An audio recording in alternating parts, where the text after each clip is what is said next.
Senator Hickenlooper. Senator King, that's what you say to me all the time. You welcome the discussion, and then you tell me why I'm wrong. So I know how that works.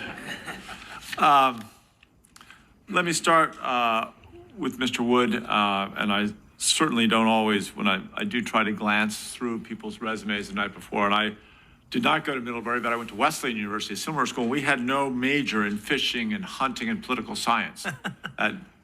Dual major or tri-major obviously goes a long way in the right direction. We hear a little bit there just about permitting reform, all litigation risks. Obviously, I think that's a big part of what we who believe that climate change is accelerating and a grave threat, that we have to have a sense of urgency. And I'm sure you saw Bill McKibben's article some months ago about Yes in My Backyard, as someone who founded those efforts to slow things down.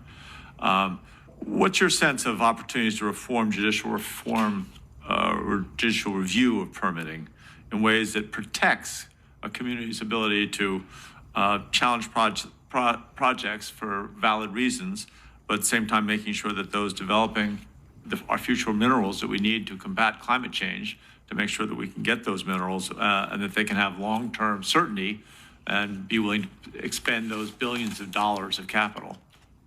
Thank you for the question, Senators. As you can imagine, trout are sort of the canaries in the coal mine when it comes to climate change. They depend on cold, clean water every day. I think there is a grand bargain that is right in front of us, and I'll speak on behalf of my friends at the agencies, having worked at both Interior and the Forest Service. I know they won't say this, but first of all, they need more people to help process a lot of the permits. That they need more staff, which will help accelerate the permit review. I also think there's likely modernizations that can be made to the mining law that, while giving the industry the certainty that they need, will also give more discretion for logical places where we shouldn't be mining, and perhaps even accelerating permitting review to allow it in areas where it makes sense to mine. Right.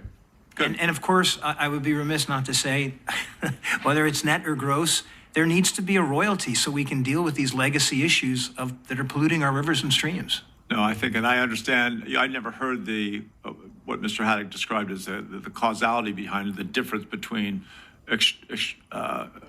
minerals like oil and gas and that aren't processed until after the royalty is paid. That makes all the sense in the world. I think you've got that's partly why so many recommendations have included it as a net royalty. I agree that Senator King has it.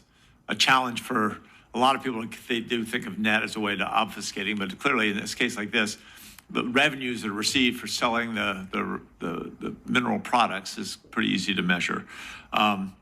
Felgus, I wanted to ask you, do you feel roughly similar to Mr. Wood in terms of recognizing and having an urgency to make sure that we don't have endless permitting?